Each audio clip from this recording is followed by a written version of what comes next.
Fish on First Live is presented by About the Fans. We've partnered with them this season on a brand new merchandise collection featuring t-shirts, polos, hats, and other accessories that Marlins fans will absolutely love. Head on over to aboutthefans.com to shop the FOF collection. Use our special coupon code FOF10 to save 10% off your order. Enter code FOF10 at checkout to save 10% and continue supporting what we do over here. This is Griffin Conan. This is Xavier Edwards. This is Liam Hicks. This is Dave Myers, and you're watching Fish on First Live.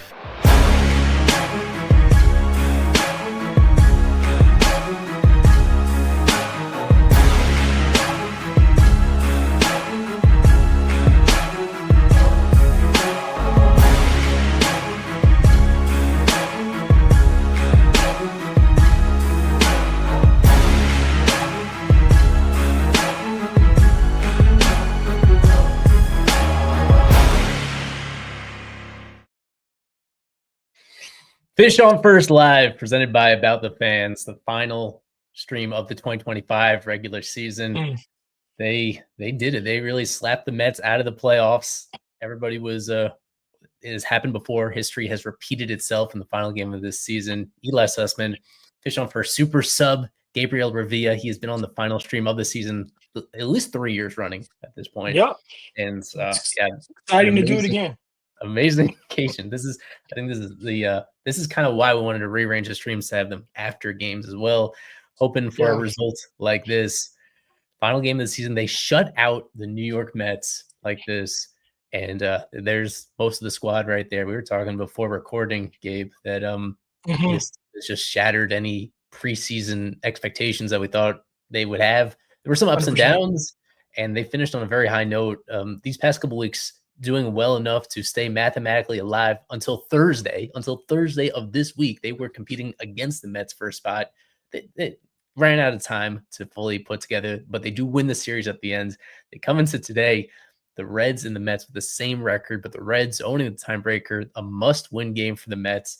All they had to do was win this game with everything on the line for them. And depending on how you look at it from the outside, some saying there was nothing for the Marlins to play for.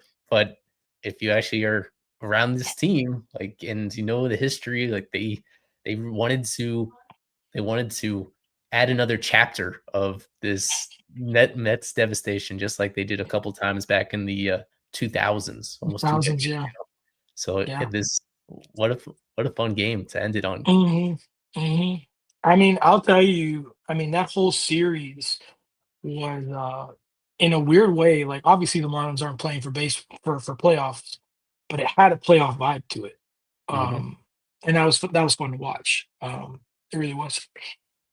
Look at that crowd for today. Oh, wow. It was, all three games of this series. I think the Marlins announced two of the Mets shutouts as sellouts. It was close. Wow. I don't know if they quite got there. It was close. And by their accounting, the best attended series that they've had in Miami this year. People that following earlier this year, they know that when the Yankees come to town, that always brings out a big crowd because it's a lot of Yankees fans. And this is some of the same thing. I mean, you can admit that it was, I don't know if it was half Mets fans. It was, we're going to get a press box report before the end of the show from people on site and in location. There were a lot of Mets fans there and they filled it out. And that, honestly, that just makes the atmosphere all the better where you have so many people in there. Yeah. They came specifically because of the circumstances. No doubt that helped where displaced New Yorkers, or I imagine people even from New York that wanted to travel to see this just in case the Mets didn't get in and maybe feeling confident that they would win the series. They wanted to see the clinch. It was a couple years ago. I remember that the Braves clinched a playoff spot in Miami. I remember seeing coming into the series, some people kind of being frustrated about the fact that, wow, the Mets are probably going to get this opportunity to do the same thing, to celebrate on the field, even if it hasn't been a great season for them. They were going to have that opportunity to do it, but they didn't. They came up short. They did absolutely. This particular game was, in one sense, it was a little bit, I wouldn't say it was boring, but the fact that the Mets didn't score at all kind of took some of the there weren't that many violent swings back and forth one way or the other. But the thing is, the Mets just managed with the ultimate desperation here. The fact that they that Right. 116 mile per hour fastball hit that was it Pete Alonso got? I mean, that thing was a rocket. And Sonoha, I love that guy, man. That guy that guy is amazing. He's great. This, He really yeah, is. yeah. It's hard to. There were a bunch of heroes in this particular Mhm. game.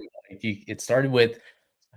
I wanted to hop around a bunch of different topics on my mind. The main thing for me coming into this series, really the number one thing I was thinking about was actually Edward Cabrera, because it was a few weeks Really? ago. I thought his elbow was cooked. I thought that he was Mhm. going to that they had this amazing season from him and that it was not going to carry over to next year, because I thought he was in a Yeah. situation where it was the same injury diagnosis that Sandy had 2 years ago. It was the same progression where he tried to build up before the end of the year and it was going well. And he just did not know exactly whether it was going to stick or not. And we still don't know at this moment. Maybe he wakes up Mhm. tomorrow and there's enough pain there that it's a setback, but he performed well. He 5 scoreless innings under these circumstances. His stuff was all the way there, back to exactly the way it should be. In a way Dude was makes you feel cautiously optimistic that they dodged that bullet, and that makes a difference in this game. I don't know exactly what they yeah. would have done if he wasn't available. So that was part of the strategy this final week, is having him pitch twice to be sure. And just give me your thoughts on Eddie. If knock on wood that this injury scare is behind him, this was putting the cap on by far the best year of his career, and the Yeah. kind of year that people always envisioned that he would have as a Marlin, where he's a guy that you really trust almost every Yeah. time he takes him out. Yeah, it's funny, it's that last statement that you said, I feel like that makes all the difference for me because at the beginning of the year, no. Beginning of the year, it felt very, um and I think a lot of Marlins fans were kind of at this point too, where it like, man, he's super inconsistent, walks everybody and their mother, and so I think a lot of us were coming into this year thinking to ourselves, "Oh man, like, oh my gosh, Eddie Cabrera, this guy can't ever get it together." But just something clicked, and the dude, they figured him out. I don't know what it was. I mean, incredible. And you're right, Eli. I mean, it got to the point where like I knew without a shadow of a doubt that this guy was going to keep us in the game almost every single time that he was out there. Yeah, he had his bad games. Who doesn't? But all in all, I was thoroughly impressed with Eddie Cabrera this year. Thoroughly impressed. I mean, the kind of impressed where sometimes I have this thought in the back of my mind, and I say to myself, obviously Yuri is younger and probably has more ceiling. Um, But man, Eddie will give you a run for your money, man. The start. So yeah. Checking in from the site, the scene of the crime, where the Marlins once again took the Mets' playoff hopes right from out under them in a must-win scenario. We have Isaac Azut, one of our 3 guys on the scene. The final press box report from the stadium. I think the first time that we're doing it in a post-game format. We were just talking about Eddie, Isaac, and the way that I think you were just as nervous as I was that this injury scare he had a few weeks ago was going to be something serious that knocked him out for all of next year as well. They're able to squeeze in 2 starts for him the final week of the year, and the last one didn't go so well, but at least his stuff was there. And then this one wasn't perfect, but goes pretty well. His stuff is all the way there, and that he's the guy that was right in the middle of making the difference in this game. He's the one that set the tone for a shutout after and thankfully kind of got back on track for where he was most of the year, where overall this was such a successful year for Eddie.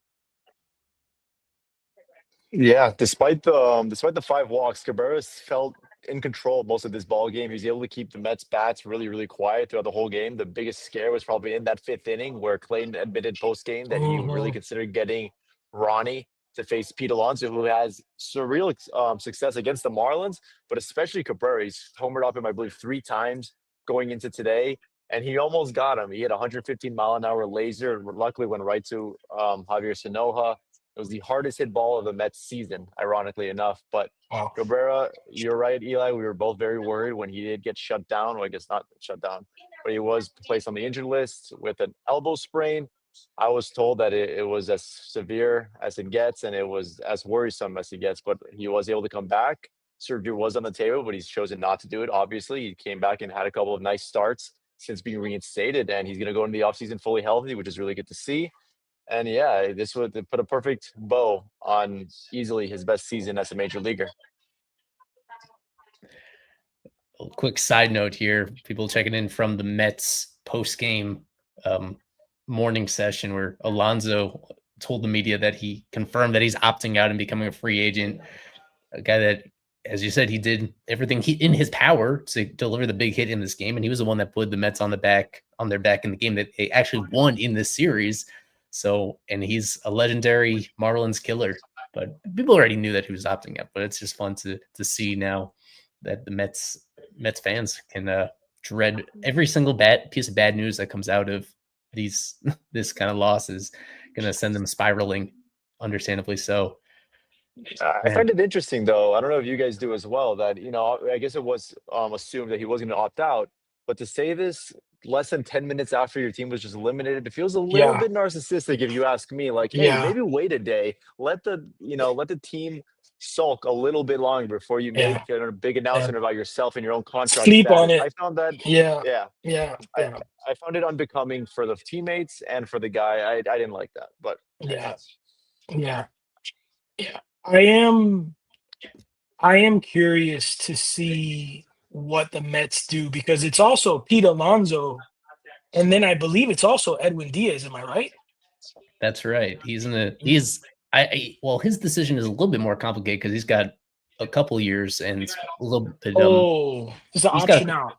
Well, yeah, like he could opt out, but it'd be of 2 years remaining on his deal. He's expected to do so. I mean, he did nothing wrong in this series either, or this season at all. He's been amazing, so he's expected to opt out.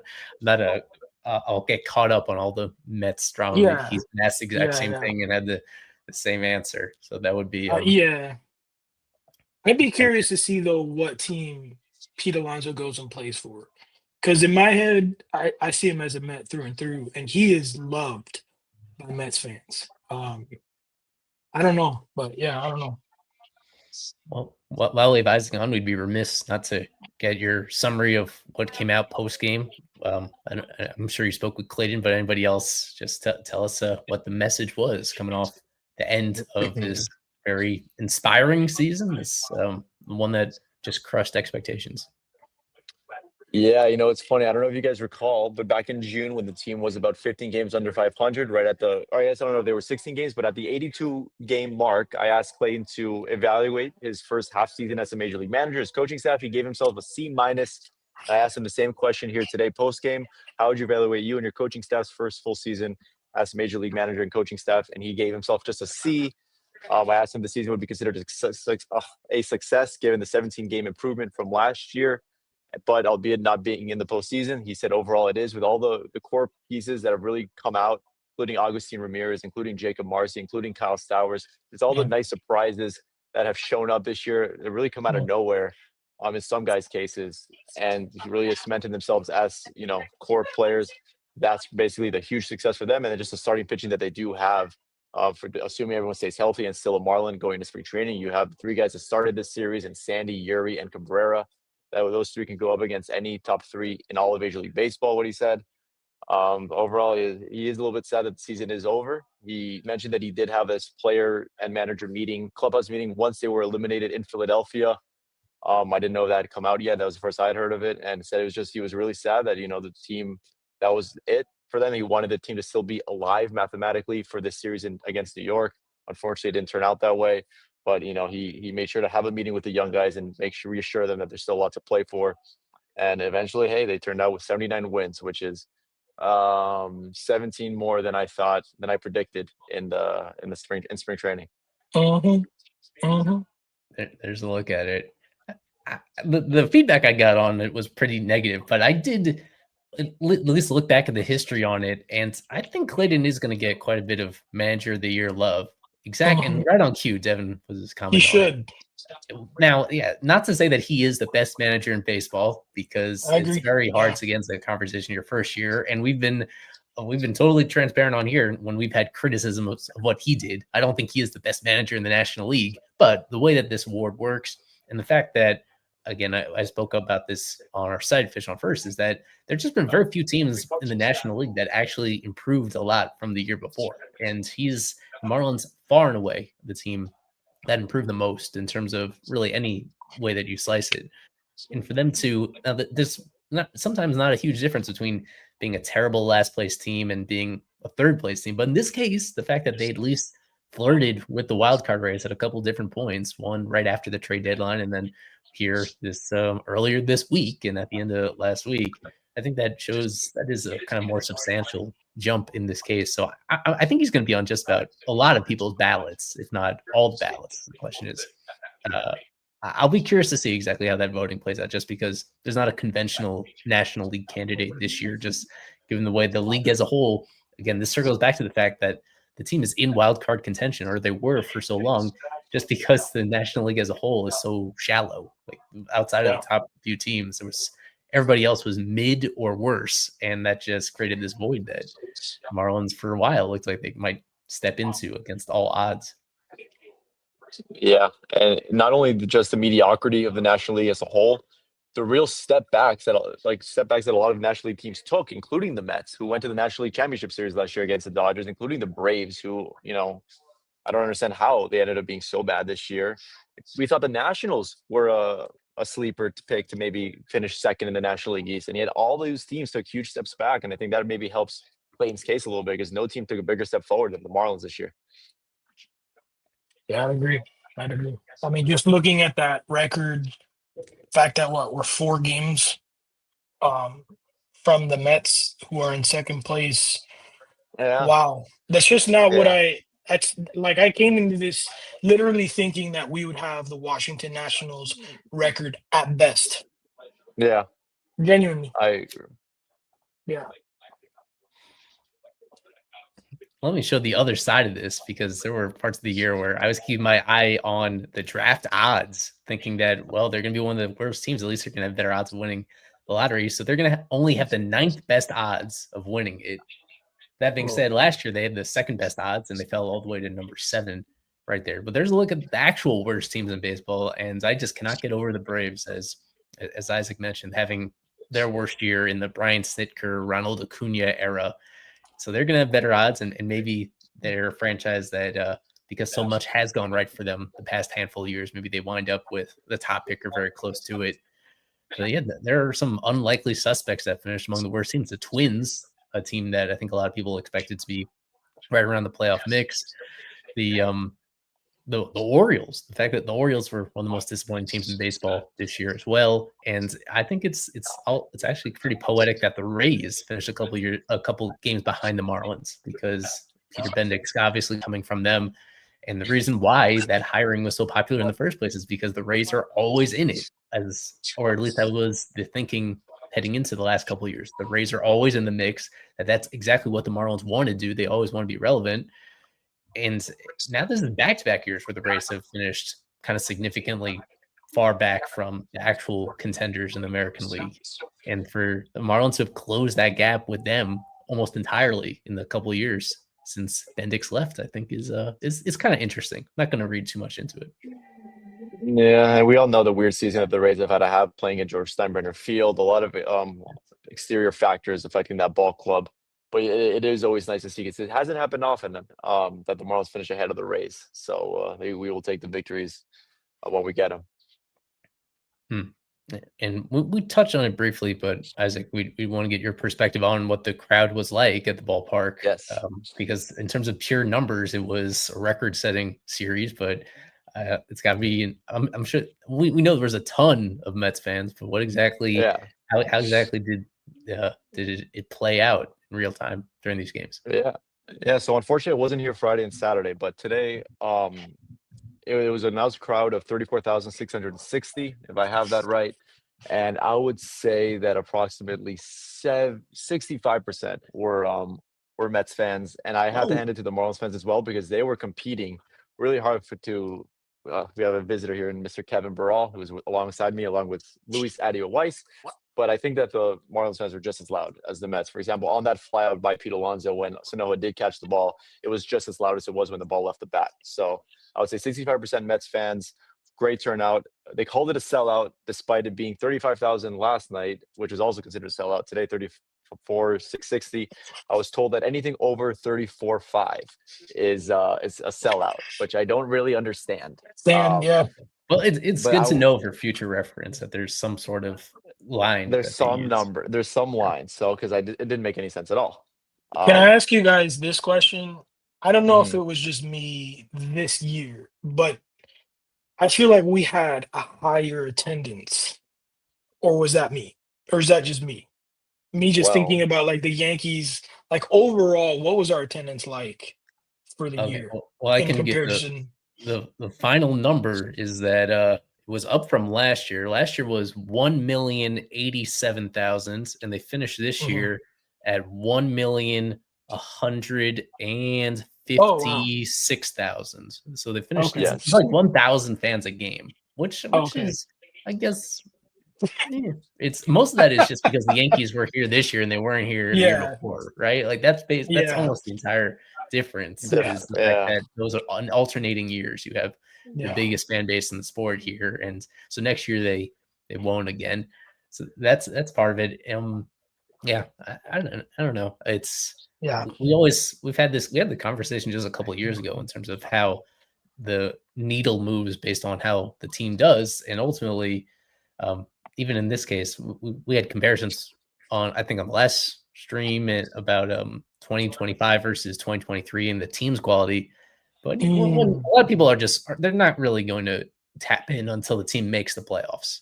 That's kind of a yeah. standard where a lot of people have it in a way that I'll be curious to see what.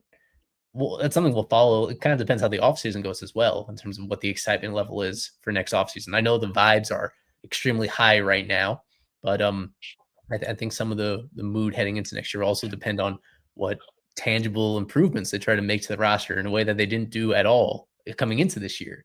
So even though maybe there were a couple, especially during the second half of the season, attendance was a lot better. Wasn't great in the first half because expectations were so low, and a lot of that was because of how quiet the offseason was, where they just Yeah.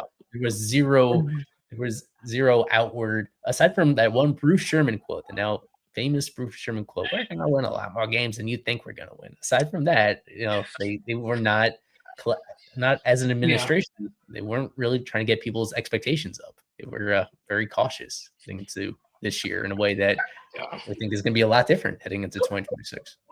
Yeah, and the season that I'm sorry about all the ambient noise here, but the season I'd like to compare it to is the 23 season, in which they had 1,162,000 fans. That was another season that the Yankees did come to Miami, and I think it was Mm, boosted a little bit by that really fun trade deadline that Kim Ng orchestrated, bringing in that's Josh right. Bell and Jake Berger and David Robertson. So I think That's that right. sort of boosted the numbers a little bit. So if not for that trade deadline, remember this deadline, they were sellers, albeit minor sellers. They were sellers. No good additions to the club except for Ryan Gusto, maybe. Um, so yeah, I think it would have been almost identical numbers attendance wise had the deadline been similar in those 2 Yeah. years where the Yankees were in town both years. Mm.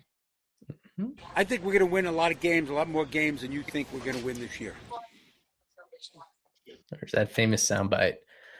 Oh, okay. So anything else we want to get to here? Of course, because of what the Marlins do here, the Reds are the ones that end up making it into the playoffs. A team that I was going through this exercise in terms of trying to find former Marlins on all the playoff teams, and the Reds don't really have any, as far as I can think of. So it's not like I don't know if people are going to care. This goes back to what I was saying earlier, where there just were not enough good teams in the National League this year. Somebody had to be the sixth best team in the NL, and it ends up being the Reds, just a little bit ahead of the Mets. But I spoke with this before you came on, Isaac, about just how wide open this playoff field is in general Uh-huh.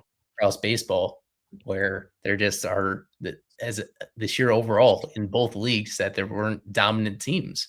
And Yeah, any team can take it. nobody came particularly close to 100 wins. So is that your feel on it too? That it's really hard to handicap this playoff field heading into it. Yeah, to me, I mean, the two teams to beat in the National League are the ones that get the bye week in Philadelphia and the Brewers. Those two are just in a different class of their own, in my opinion, compared to the other National League teams. In the American League, I believe it's completely up in the air. Anyone can take Yeah, anyone can meet one of those two teams in the World Series. absolutely. Personally, I'm rooting for the Mariners to get to go deep at some point. Man, it's Mhm. really great to see them in the postseason, even get that bye week as well. I'm really excited for playoff baseball to return to the Rogers Center in Toronto. They always go crazy for their playoff baseball there. But I guess a sneaky non-bye week team I would say is they got to be the Cubs, even though I don't Mm. know what their situation is with Kyle Tucker and their pitching has been okay. But yeah, no, I think the two teams on both leagues are the Phillies and the Brewers are the two best teams in Major League Baseball. And what a You class of the think Tigers too. Jeez. you you think, Isaac, that what do you think about the Dodgers going into this postseason? I think that they have so much experience. You saw Clayton Kershaw get his ovation here today in Yeah. Safeco Field, or I don't think it's called Safeco Field anymore. But I think they have their issues as well. I think they have limited pitching as well. But the top of their lineup, three first ballot Hall of Famers. They've all been in this Oh yeah. situation before. The reigning champs. Maybe we'll see. We'll see if they can have a little bit of fatigue. But they weren't as impressive as I thought they would be this season. Mm. Yeah. Yeah. I've been jotting it down on the fly, the former Marlins on these postseason teams, and This it's my Colin Ray. unofficial list. I'm just counting the ones that had major league playing time with the Marlins.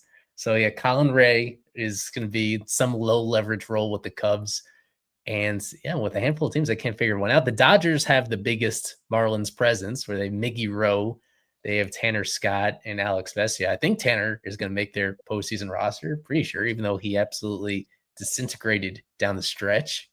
Really? He can't. He leads Major League Baseball in blown saves, but they can't have their $80 million reliever not on the wall. That would be something. Mm-hmm. Oh yeah, I and did of not course kept up with the Dodgers at all this year. Mm, At all. they've Yeah. been. I guess things kind of settled down for them the last couple of weeks of the season. Of course, for them that allowed them to win the division, and so at least they're going to have home field for that wild card series overall. And I think their arms got healthy at the right time in a way where if I had to pick a favorite, I would actually pick them to repeat. If I had to pick one team to make it Yeah. through, but I would not feel great about that pick whatsoever, just because their pitching staff is in a very weird situation where they have an amazing rotation and they have the opposite issue when it comes to the bullpen. But yeah, there's just a reminder of some guys you may have forgotten about. The fact that I'm counting David Robertson as a former Marlin with the Phillies, and Of course.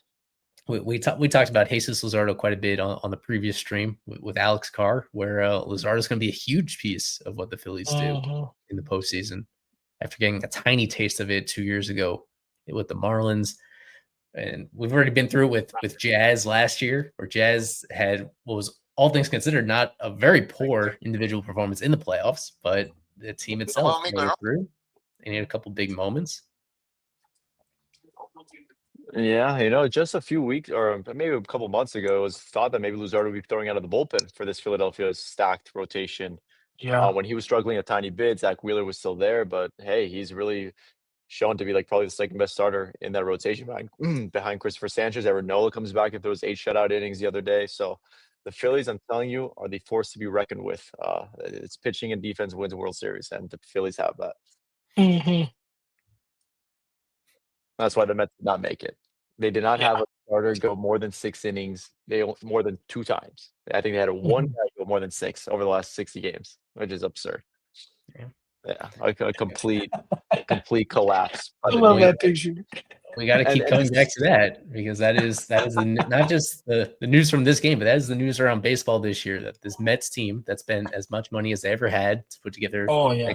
That got an amazing year.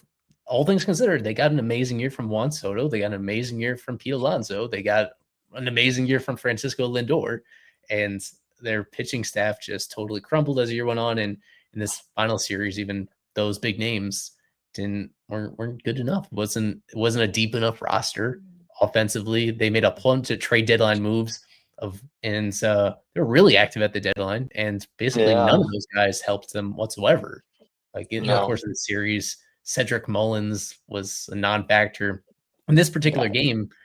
Which Rogers? I always forget whether it's Taylor or Tyler Rogers, but whichever Rogers they got right in the middle of this game ends up allowing a couple huge hits that break it up. And Tyler Rogers, who was wow, They're brothers, right? Twin brothers. Tyler is the submariner, right-hander. Taylor is the left-hander. That was, if I remember. Oh, yeah, I think he's with the Giants now. He's with the Twins. Giants. That's right. That's right. He was with the Giants.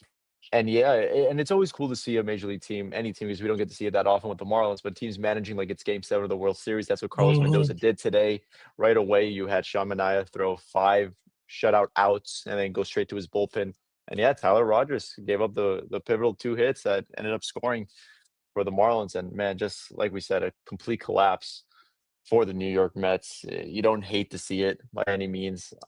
You feel for some of the guys in the clubhouse. It's hard not to smile a little bit. Just think we're in the National League Championship Series just last year, and you add Juan Soto, and it turns out to be tough. But they had some flaws. The lower half of the second half of their lineup, if it's not Lindor or Soto or Alonso going yard, they don't really have much else going right for them. Or at the same time, so it was really tough for them, to win a lot of ball games in the second half when none of their starting pitchers were going deep into ball games. And Edwin Diaz had to carry the entire bullpen because, like Eli mentioned, a lot of those newly acquired bullpen additions did not really help out as much. Do you think they end up keeping Pete Alonso or no? I couldn't tell you. I have no idea. I just, it's hard to see him in another uniform, in my opinion. But I don't see him doing this again. Opting out just to go back to the Mets. I find that hard to believe. So I could see him taking his talents elsewhere. I would guess that they're the favorites to resign him. No, don't get your hopes up about that. But I would guess that the Mets are going to be the favorites. I don't feel certain about it. It'd be different if he was one of the main issues why they collapsed, and if he didn't feel the fact that he performed so well and that he was just as good as ever during the final couple months of the season, in a way that he would be very warmly received if he came back. They certainly have the most money to spend on him if there's a desire to bring him back. And I don't think the team's overall issue is going to lessen their appetite for bringing him back. So it's a Mets team that has an amazing young blood. Like, they have a bunch of guys that unfortunately were like half a season too young to totally flip things around. They have arguably the best farm system in baseball. And we saw several of those guys reach the big leagues down the stretch of the season on both, especially on the pitching side. If they had those reinforcements, those guys were just a little bit more developed where they could have gotten more out of them this year. Or a couple of the guys that they still have in AAA on the position player side were fully developed, then it could have been a different story in terms of how they performed down the stretch. But their future is still pretty bright. And they, despite all that talent, they don't have an obvious successor at first base. Like, that's one particular position that, even though it is kind of easy to fill, it's one where they don't have an understudy that makes a whole lot of sense, unless even if they shift Mark Vientos over to first. He's a guy that had an extremely inconsistent year. I think, if I had to guess, I think Alonso is going to come back eventually. And but that's not going to fix things, of course. They are in a weird spot where they, at times this year, they looked as complete as any team in baseball at certain points during the first half of the season. And to go from that to missing out entirely, it's I can understand why fans are in total agony over that. Yeah, if in case he does not go back, I do believe that Eric Wagman is a free agent, so they could try and replace that production with Wags, with that ginger FUCK. I did not know that he was a free agent. He's well, I should clarify that he is not, even though he was not. Yeah, the way that he I was signed about him, to say this is an opportunity, I guess, to take a large look at who the Marlins have heading into this offseason. The only pending free agent they had was Quantrill, and of course they ditched him and as a waiver on the waiver wire back in August. So they signed Wagman, brought him into the fold, and now he's like any other rookie, where he's under club control as long as the Marlins want to hold on to him. Oh, wow. Now the question is what they do, because if I enlarge this a little bit, or if I just hide the banner quickly, you see all these guys on the 60-day IL that need to be put back on the roster sometime between now and the end of the World Series. So they're going to have this group, this lovable group, is going to change inevitably because they have to squeeze all those injured guys back on the roster at the expense of somebody.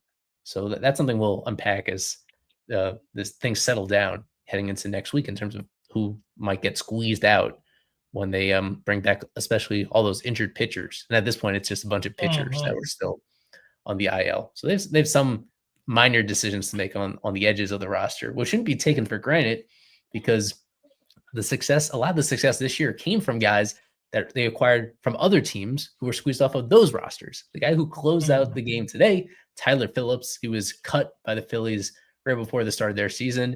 The guy who pitched the parts of the 6th and the 7th inning today, Ronnie Henriquez, and had their best season overall from a reliever. He was in the same situation. He was cut by the Twins right before the start of spring training this year.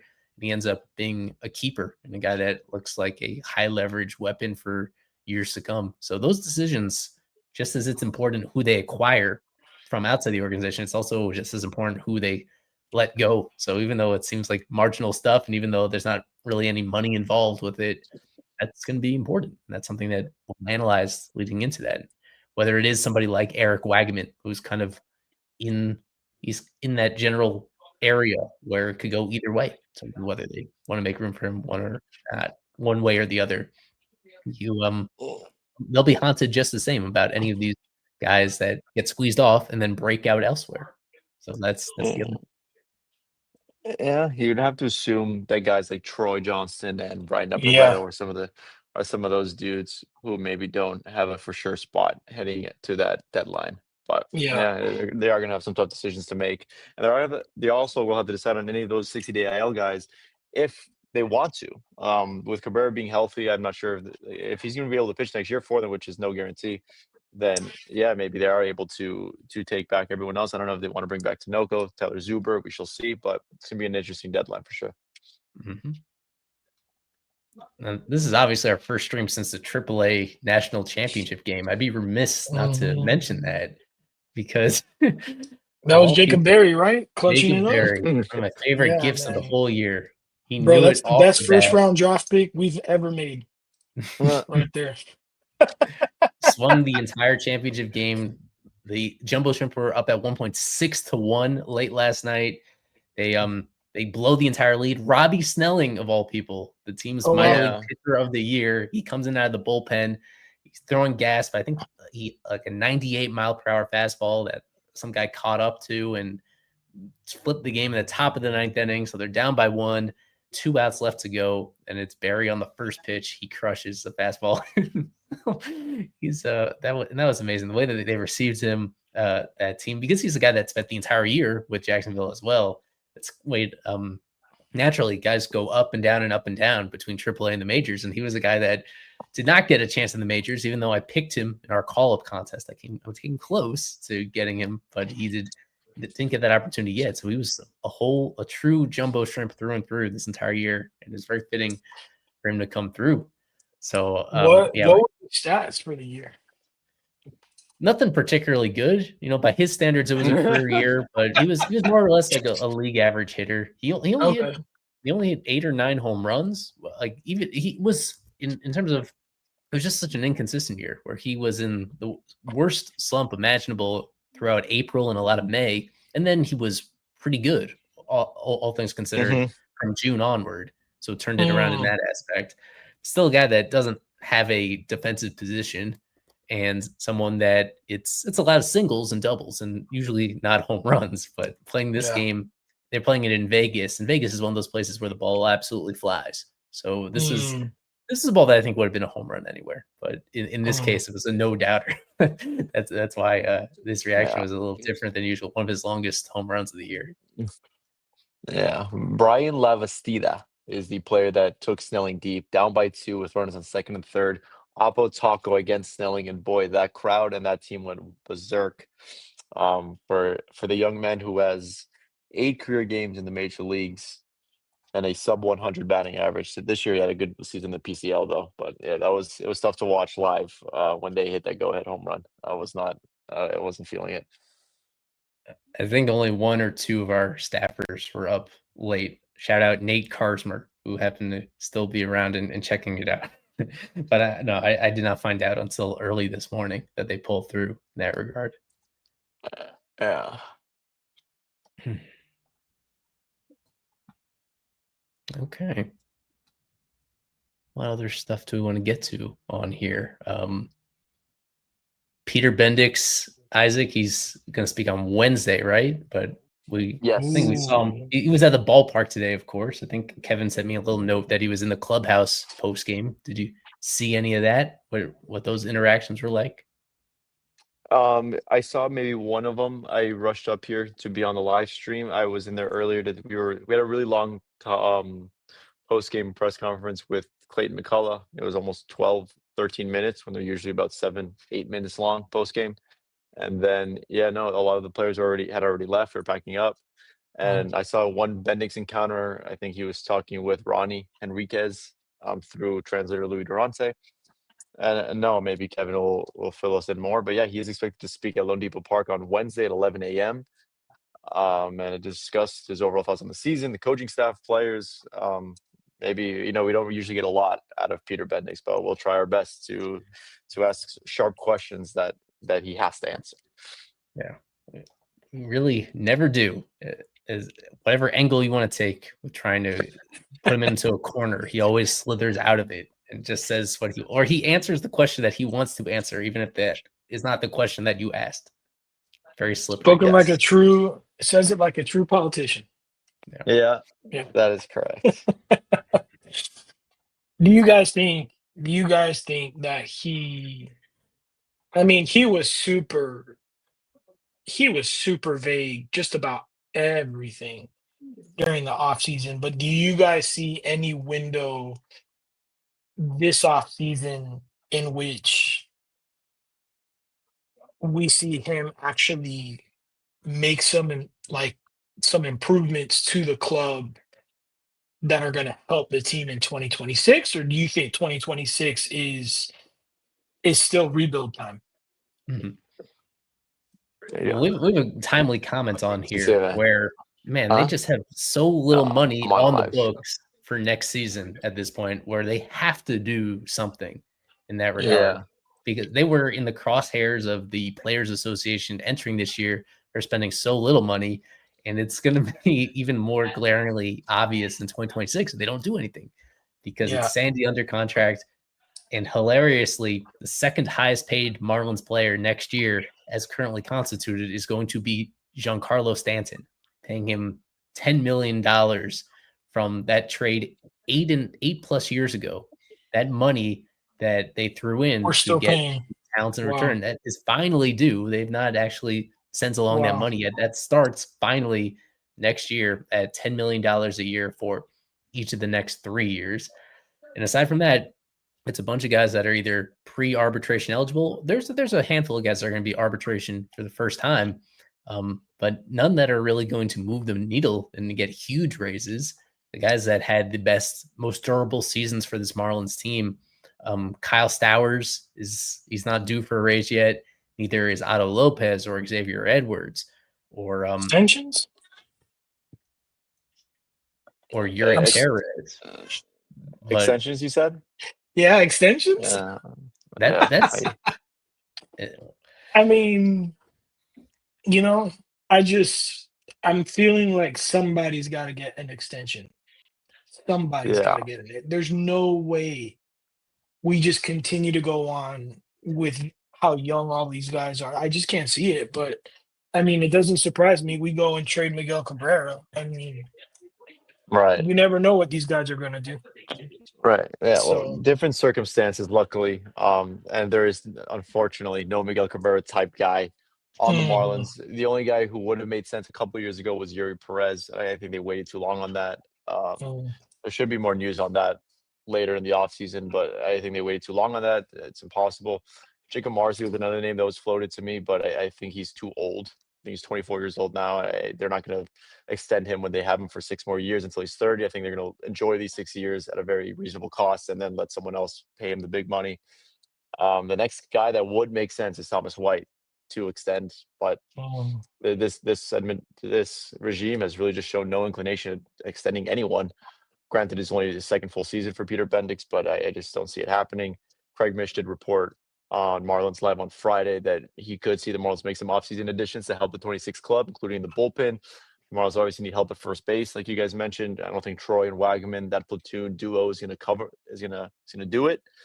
And then we got to see how the Marlins feel at third base. I've been hearing rumblings that they're not ecstatic about Connor Norby as much as they were when they acquired him last year.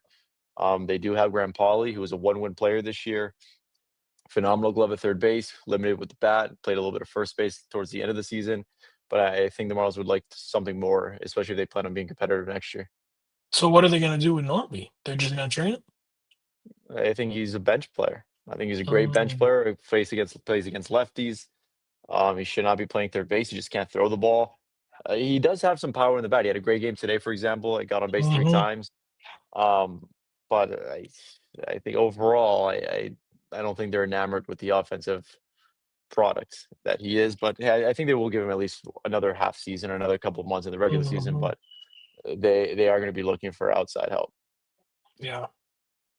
I would hope that they would give him at least a little bit more time.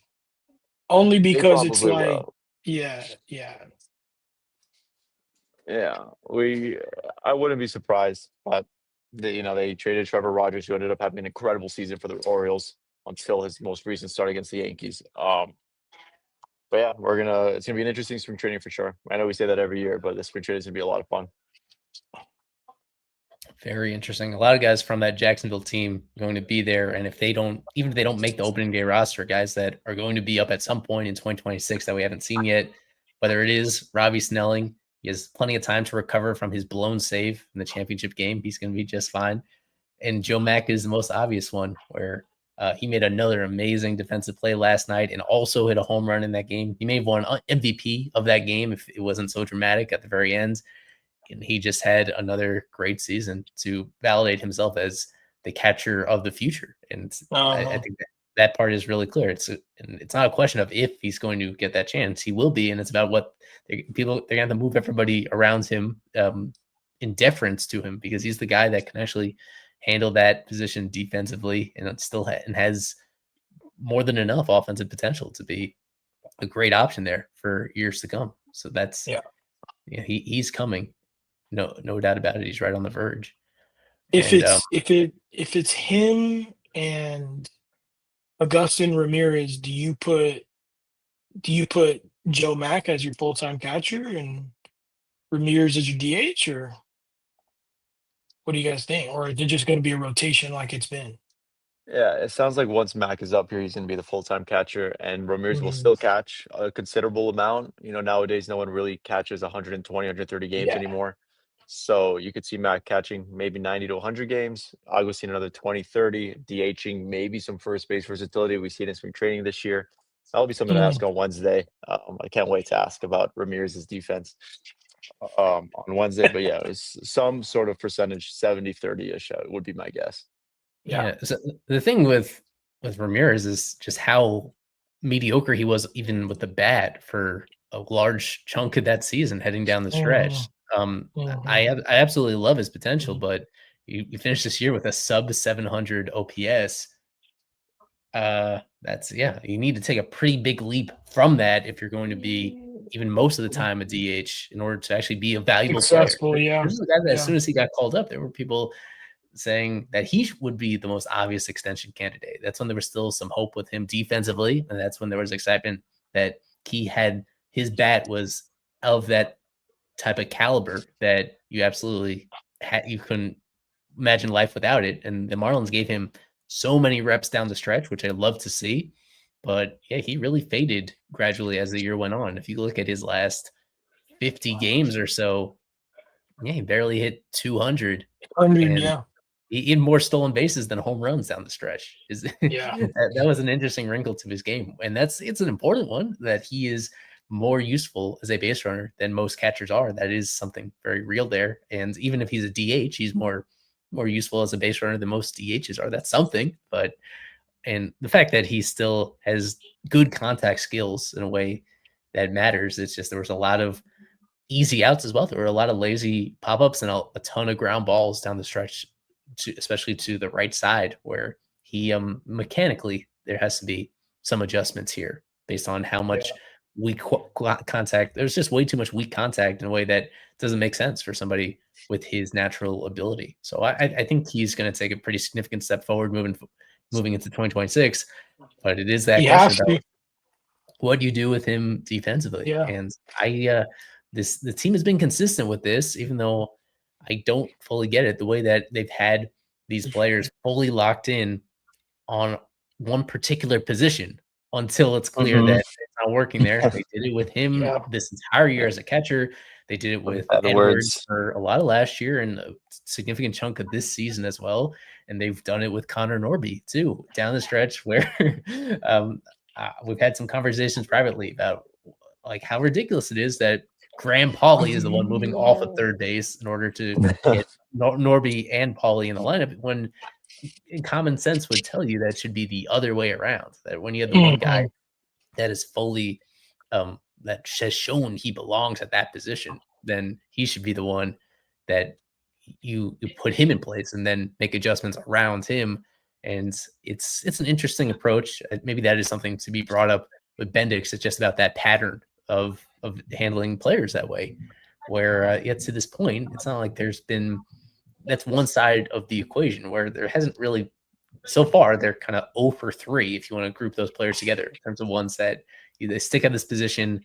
There's skepticism about them being able to like perform there, and to this point, it hasn't worked. So it kind of reminds me of that scene in Moneyball where they go to the guy's house and they're like, "Hey, we're gonna stick you at first base," and I think it's Brad Pitt's like, "How hard could first base be?" And oh man, what's his name? He's a manager now. Willie like, Randall was he? Yeah. He's like, it's incredibly hard. But hey, it's tough. I don't think he can be a worse first baseman than he is catcher. I think that's impossible. yeah, But they're just being stubborn about it. I think next year you might see a little bit, or it might have to take, I don't know, an injury to whoever's playing first base for them to do it. It's sort of like it happened with Otto playing short. They just put him back at second base in Edwards. So we shall see. But yeah, like this comment says, Augustine's OPS, I think, was almost 150 points higher when he was the 18. He didn't have to worry about catching and calling games. Well, he doesn't have to worry about calling games anymore anyway. But you do see an increase in offensive production when he is solely DHing. But like I've been told, you don't DH only 24-year-old players like this so early in their career. But then you try them at other positions, and that's what they're not doing. So it'll be something discussed, I'm sure, all off season and into spring training. Yeah. Aside from that, just really encouraging weekend, all things considered, with that middle game kind of being a dud. Very quietly in that middle game, it was the first time in Lone Depot history that the Marlins have been limited to one hit in a single game. So that kind of, I just love baseball. I love how it just, one game is, in some ways, each game is interconnected, and in some games they are completely disconnected. To go from Saturday to Sunday and how completely different they were. And when on the other side of that, it seems at other times where there's continuity and a team gets rolling. And like overall, if you zoom out, the Marlins they won 13 of their last 17. They were really great down the stretch, but not every single game. There were a couple days like on Saturday and then in Philly, absolutely getting their asses kicked by the Phillies in that game that Ryan Weathers started, allowing a franchise record 8 home runs. That's in this final week alone, like a final week that was so much fun. They set a franchise record for most home runs allowed. They set a franchise record at this ballpark for the fewest hits they've ever had in a home game at Lone Depot Park. And then in between them, they had one of the great games of the year to open that Phillies series, braving that rain delay. Josh Simpson, of all people, haven't mentioned Josh Simpson yet. Josh Simpson finishing his year on a pretty good note. Good for him, I guess, being a hero and extending that game. And then, of course, this very satisfying win at the very end. Yeah, it's a team that it was just a very turbulent year, all things considered, but there were almost as many ups as downs. And that was just such a big departure from last year when they were, it was a total mess, almost from beginning to end.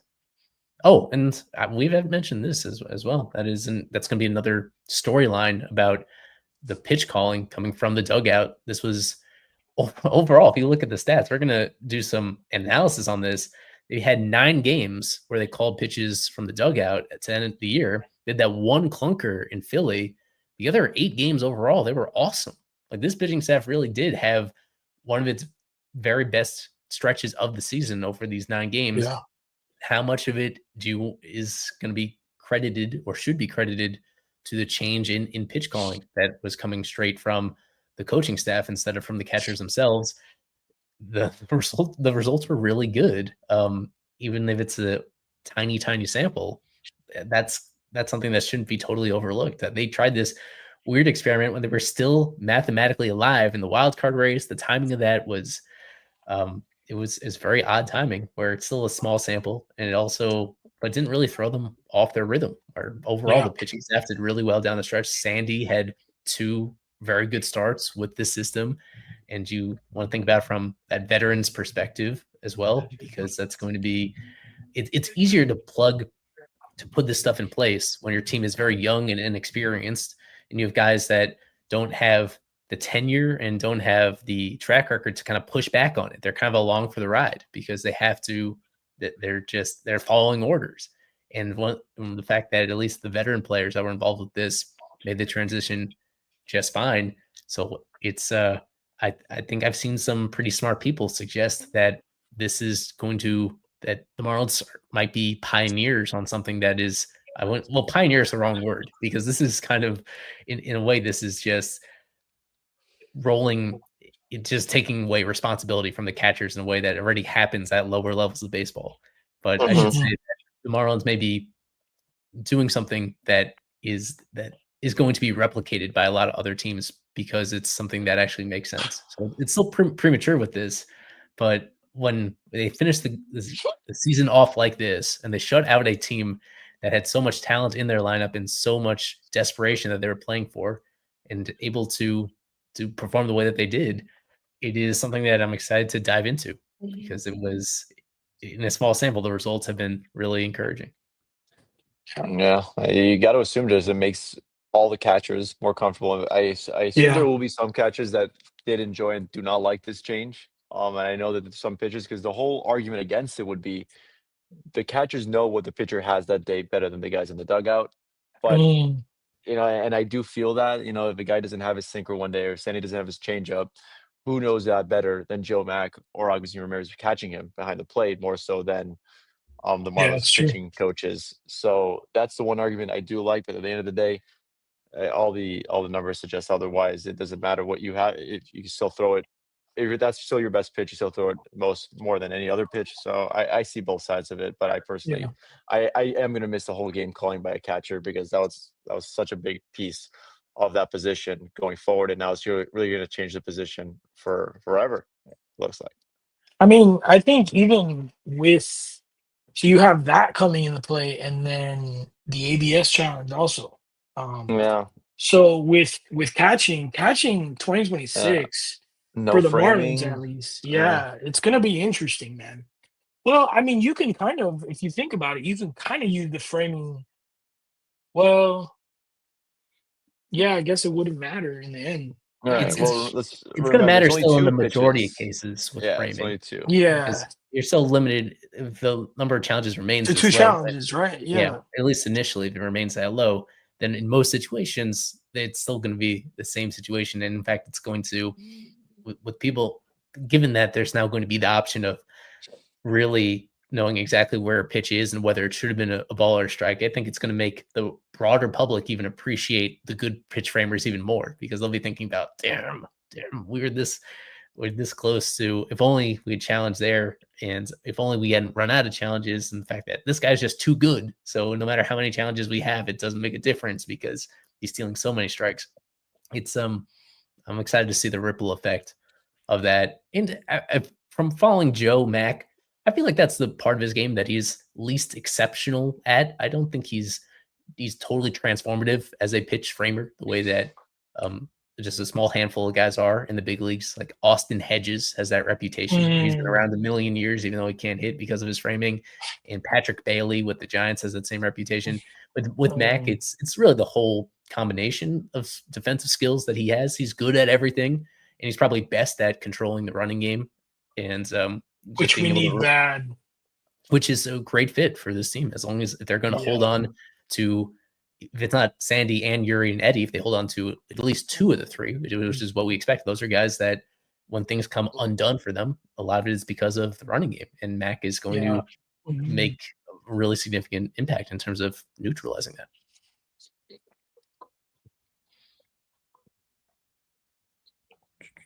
All right.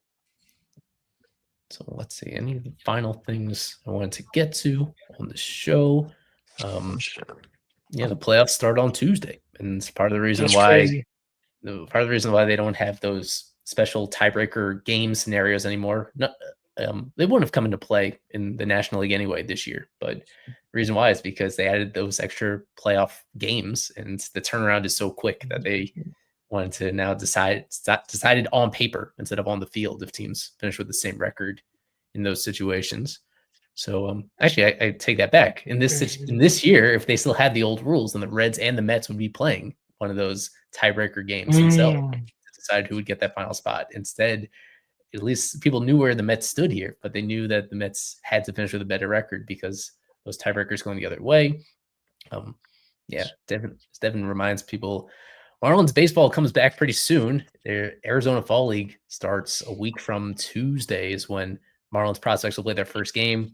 Their field coordinator, Aaron Lendhard, is going to be the manager of one of those teams, and they're sending several of their best prospects over there. Starlin Caba, PJ Morlando. I have some news to share, I think, tomorrow on our site that they're going to shake up their AFL roster a little bit because of an injury. So that hasn't been fully finalized yet. There's going to be like one open spot. I'll be curious to see what they do with it. If they do anything interesting, who knows?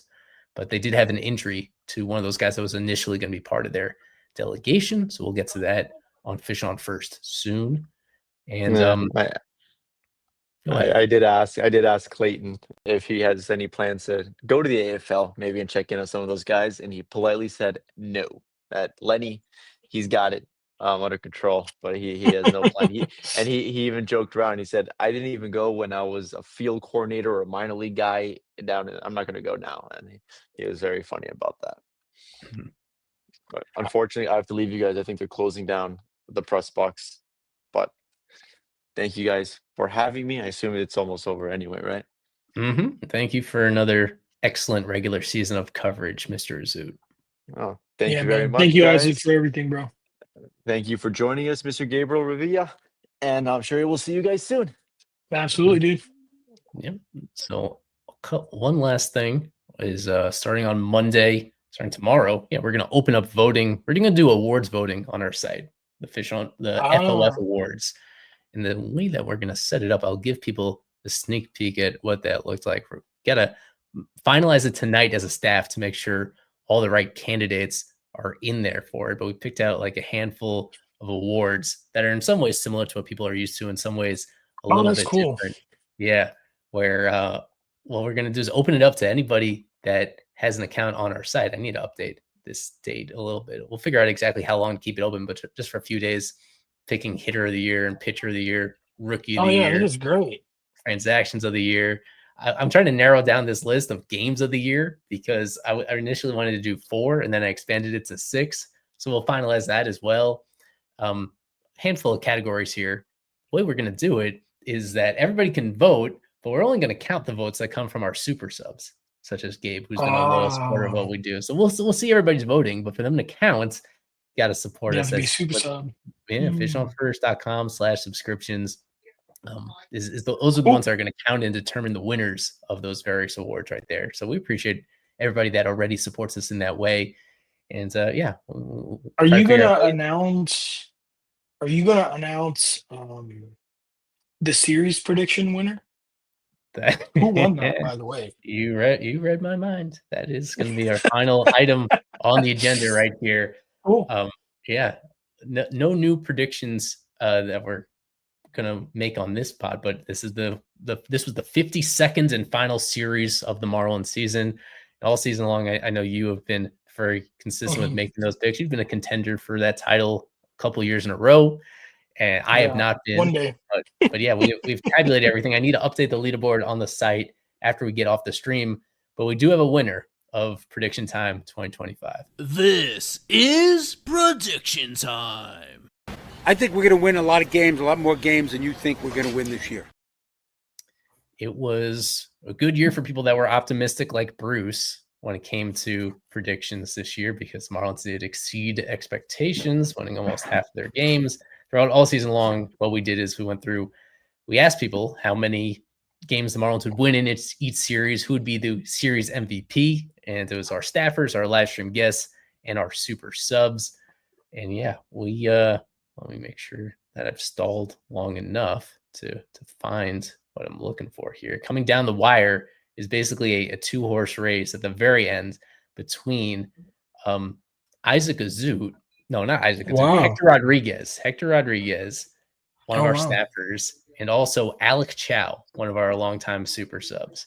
So coming into this series, they were tied at the very end, and I think I finally found what that leaderboard was. So let me just get this down and just refresh everybody where we stood entering this final series of the year. Is between Alec and Hector to make their picks down the stretch. There it was. So there's 64 points apiece that they had, and I had them even include a tiebreaker in their predictions. That bottom row is the predictions they made for this series, where Hector had the Mets winning 2 out of 3, Alonso winning MVP, and a total attendance of 65,000 fans.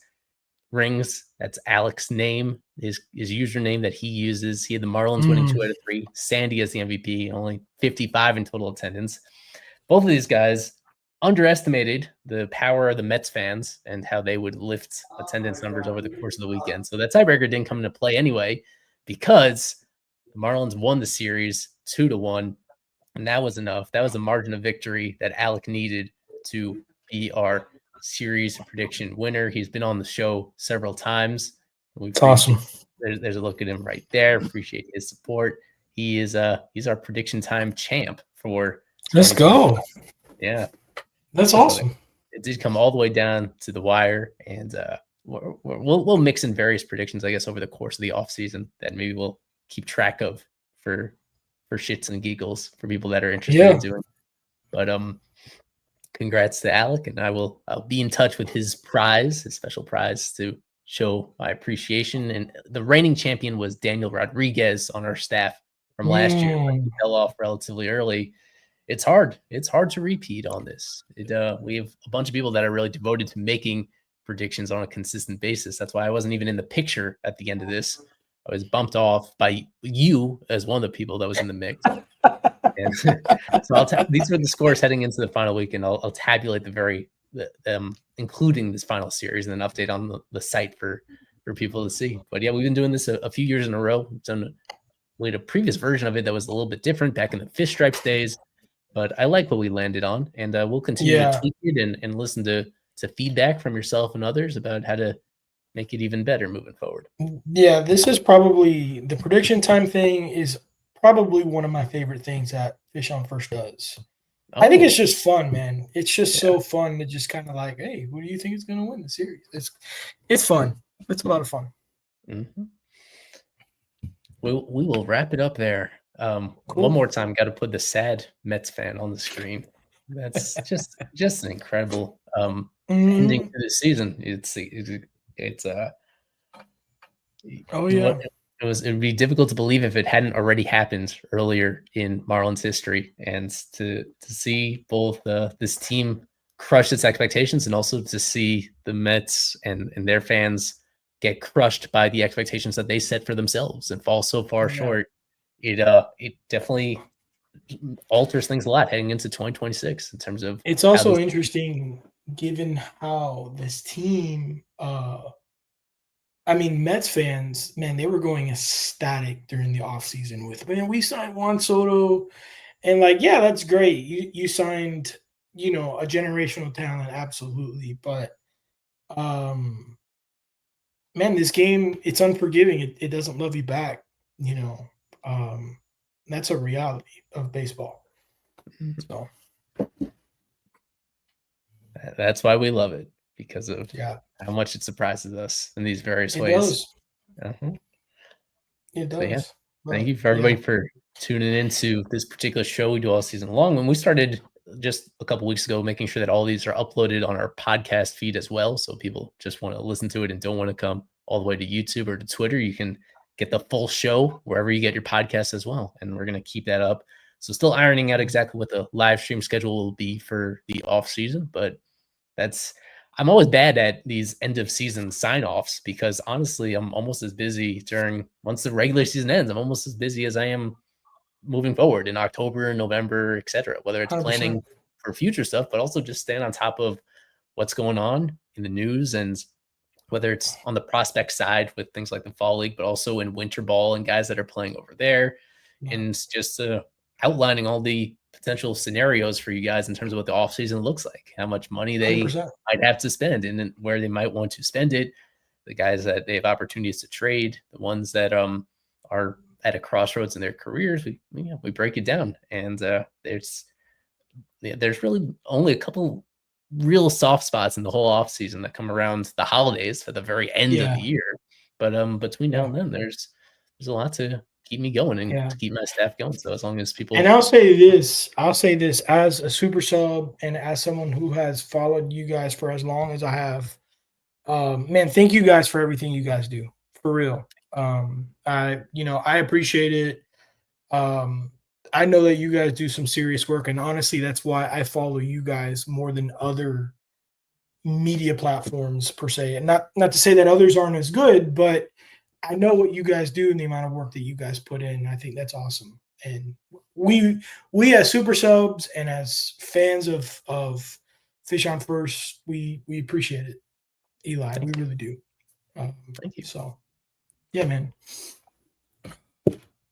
My passion for doing this just is on another level. I couldn't stop even if I wanted to. And thankfully, the team is turning around a little bit. Yeah, it gets there. There were some low points where it's like, man, the way that they were talking heading into this year, it's like, how much longer is it going to take for this team to be relevant? Yeah, it helps a lot when the major league team has something interesting cooking. And this particular moment that they're in, I find it to be the most fascinating at all. It'd be, I mean, it'd be a different level of excitement if it was a dominant team that was going to the playoffs, but one that is right in the middle in the decisions that they make for like this offseason and heading into next year. The decisions they make now for these coming months, those are going to be some of the most important decisions that will be made 100%. during the whole Peter Bendix era. This is kind of where this is that pivot point where they could either keep going in a certain direction, or they can, if things don't go right, then all of a sudden it undoes that progress. There's a lot of pressure on them, and that's why, from the outside and from the inside, as much as we're able to learn from our reporting, we try to paint that whole picture, everything that could be in play for this team, and then we'll see how it plays out. But I'm excited to see what no-name player Peter Bendix comes up with. And he shows up to camp and nobody knows who he is and just absolutely slays like several other players that this dude has found, that I'm just like, who thinks of this? This is unreal. I thought they went a little bit. They were a little overexcited about Eric Wagaman this past year. That was the guy that's like, why did you sign him? And it's like, oh, well, this. It turns out that guys that maybe didn't get a whole lot of attention whatsoever heading into the year, like Enriquez and Tyler Phillips, for example, just those two coming out of nowhere to be a couple of, the two very best relievers on the whole team. And with Ronnie in particular being on that short list of best relievers in baseball for a guy that was cut by his previous team. Yeah, absolutely. Absolutely. So we will wrap it up here. We'll be back pretty soon with more. And I know even before the next live stream, we have a couple separate podcasts lined up, some interviews with people in the organization that people are going to love. So I can't wait to bring that stuff to you. Like I said, this next week is probably going to be almost as busy as any week I had during the season itself. So I'm grateful to stay busy and to bring that stuff to you guys. So as long as you enjoy it, we'll keep putting it Let's out. go. Yeah. Let's do One it. last reminder is that our merch is available for people that want it. If they want the hat like this, it's at aboutthefans.com. And you use the promo code FOF10, save 10% on it. And I have the shirt as well. I always do a terrible job at showing the shirts on the stream, even though Those shirts are actually really cool. I've thought about pulling the trigger a couple times. Mm-hmm. So yeah, we'll keep building out that collection as time moves on with more ideas. Thank you, Gabe, again for coming on. This has been a tradition, great tradition that Let's go. I could sign up for. I look forward to it. I can extend you for another year already. The off season hasn't even started. And that's right. If you want to come on this particular live stream every year, then happy to keep running it back. I am Eli Sussman, of course, and I appreciate everybody's support. So yeah, we'll be back real soon. A whole lot of stuff coming to fishonfirst.com is where you can find absolutely everything. As always, go fish. Go fish. Fish on First Live is presented by About the Fans. We've partnered with them this season on a brand new merchandise collection featuring t-shirts, polos, hats, and other accessories that Marlins fans will absolutely love. Head on over to aboutthefans.com to shop the FOF collection. Use our special coupon code FOF10 to save 10% off your order. Enter code FOF10 at checkout to save 10% and continue supporting what we do over here.